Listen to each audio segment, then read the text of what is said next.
I am Anthony Volodkin, and I'm the founder of Hype Machine. So 4 years ago, I was really frustrated with ways of finding new music, and I was really having a lot of hard time finding something I was interested in because I couldn't turn to radio or magazines to find it.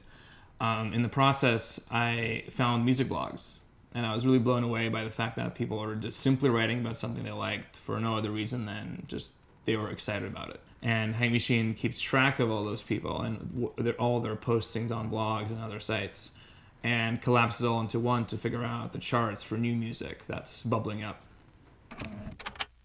Well, magazines are too slow, and so by the time something reached the magazine, it was already through a number of publicist cycles and all these other processes.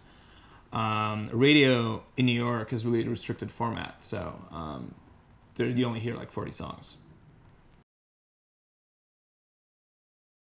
Music blogs are a new space that's created for music discussion, where in the past it was more about what either music magazines are writing about, what certain prominent DJs talk about on the radio. Now there's all this space for fans to express themselves, and not just everyone, but people that are really passionate about it, the ones that take the time to bother with blogging about music. So I don't think music blogs will replace magazines, but they certainly contribute a new layer to the engagement, because I think there's definitely a space for journalism, but there's also a space for people expressing what certain music makes them feel, or why, or just other details that are more personal and don't need to be in the constraints of how journalistic work operates.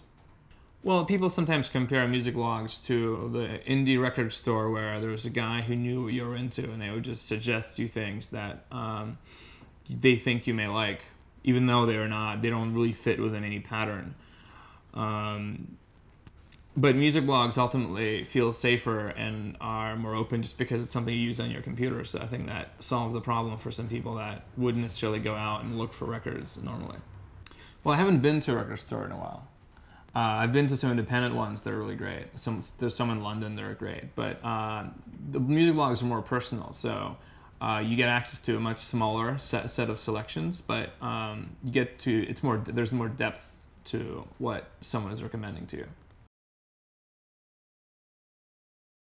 So the thing about music blogs is that they're very distributed. People run them all over the place on different services, different domains, different everything.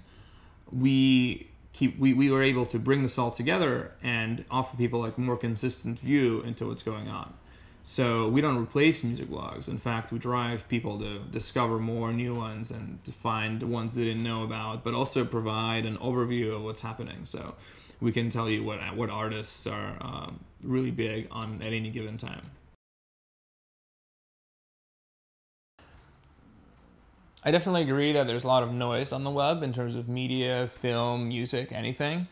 But I think it's also because we're not yet very good at being able to filter out and surface the best out of the noise.